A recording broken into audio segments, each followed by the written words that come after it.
I hurt every day of my life, but I learned through the pain. My mother and father are gone. I don't have parents anymore. Desire is sometimes healthy. Desire is sometimes unhealthy. Desire might say, I want the tallest building in town. I did not. I did not max out when I was here. I worked hard. It looked like I was working hard. All my teammates thought I worked pretty hard. Life is fragile. You are only mortal. You only have so much time to get it done. Your future awaits. The future is hinged on your resiliency. Your family is depending on you to put in the work your friends. Your circles of influence your mentors. There are people all over the world who are depending on you. So our wounds become wisdom because our perspective. We have a new program. It's called Resiliency. When I lost my mother 10 years ago, I didn't think that this woman would just leave so soon, but she's gone now. It hurts to even speak on the transition and how she went through and the things that she had to endure, but she's no longer suffering. But I also remember the words that she instilled in me and the things that she would tell me as a young man. And she would say to me, son, no matter how hard things get in life, don't let the pain turn you away from your truth. The destructive side of desire might urge you to tear all of the other buildings down. I guess that's one way to do it. You might get away with tearing down the first one and maybe the second one. But in your desire to tear them all down, sooner or later, some guy is going to be standing out in front of his building saying, I'm on to you. Get out of here. And pretty soon you're no longer known as a builder. You're known as a destroyer. Now, the second way to have the tallest building in town is to see it, dream it, and plan it, and put your team on it, work on it. Go through all of the steps to get there. Do it right. Have the ambition to be the owner of the tallest building in town. Learn from your pain. Learn from all of the struggles that you will face in life and continue to make a difference in this world. And now that I'm at the age that I am today, I do that every day of my life. And recently losing my father, it became even more of a struggle. And to this day, I still grieve. I still mourn them. But every loss that has happened, it has given me power. It has given me strength. It has resonated through my veins to turn my pain into my passion. And go through all of the right steps to get there. If you really want it and have the skills to do it and the patience to weather all of the storms, your ambition will lead you there. Having the ambition to do what it takes to get you where you want to go is good. Ambition is creative and constructive. Ambition is an expression. It's something inside of you want to express in a positive way. I'm sure you have dreams of accomplishing great things. Are you ambitious enough to realize these dreams? Are your dreams strong enough to pull you toward your future? Are they vivid enough to see the end result now? Are they worthy of doing until you get there?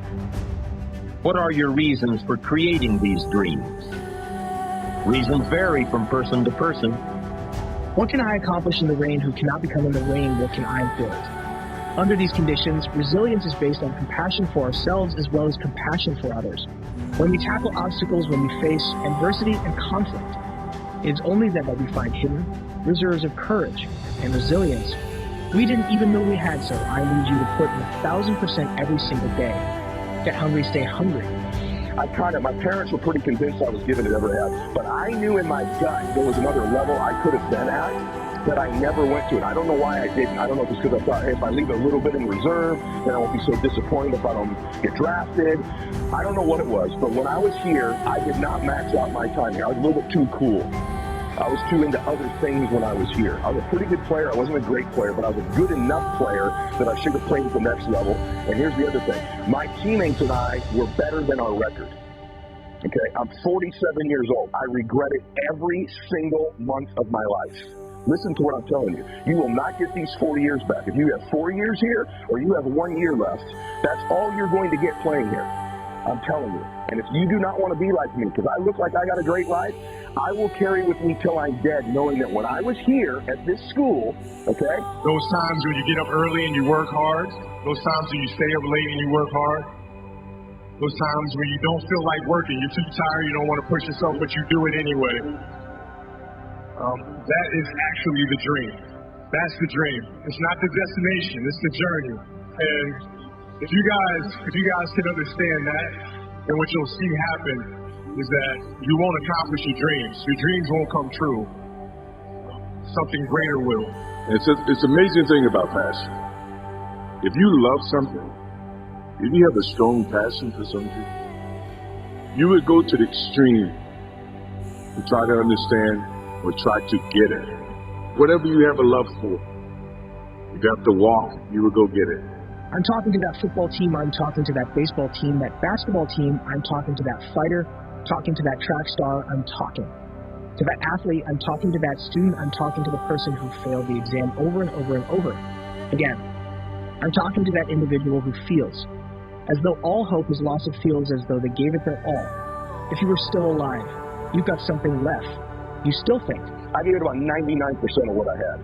No one got in my face and said there's another level. No one pushed me. My coaches didn't push me like they should have. I didn't push myself like I should have. My teammates, we just accepted the way we were. We accepted winning some. We accepted losing some. We just sort of accepted the way it was all the time. You only get 4 years here. Some of you are going to get 2. Some of you are JC guys that are in here, and you're just in here to kind of get drafted. Let me tell you something. What it took to get you here, okay, what it took you to get you to this level, you freshmen, you JC guys, what it took to get you here is not what will be required of you to get to the next level.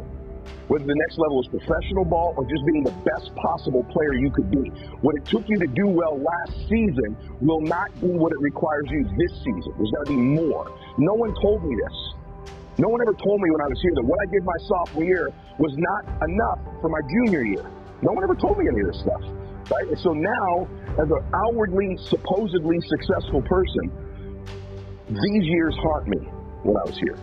If you have to beg someone, you go get it. I don't think you guys understand how present you guys were with me. You know, you guys were there with me at 5:30 in the morning when I was running the track and I was midway through my workout, and I didn't know if I could make it through. And I thought about the expectations you guys had for me and you had for our team. And it pushed me through. It got me through those 800s and 400s and 100s at 5:30 in the morning. So I thank you. We're not on this stage just because of talent or ability. We're up here because of 4 a.m. We're up here because of 2-a-days or 5-a-days. We're up here because we had a dream and let nothing stand in our way. If anything tried to bring us down, we used it to make us strong. We were never satisfied, never finished, will never be retired. My high school English teacher, Mr. Fisk, he had this beautiful quote, and it read, "Rest at the end, not in the middle." Learn to change the movie that is playing when you're headed in the moment. That you stop thinking that failure is final and you shift your perspective. And you understand that failure is a lesson learned. It is at that very moment that you can break out of the prison of fear, because this is what happens when we fail. When we fall, fear creeps in, fear sedates us. Fear immobilizes us. Fear tells us that we're inflexible, we're incapable.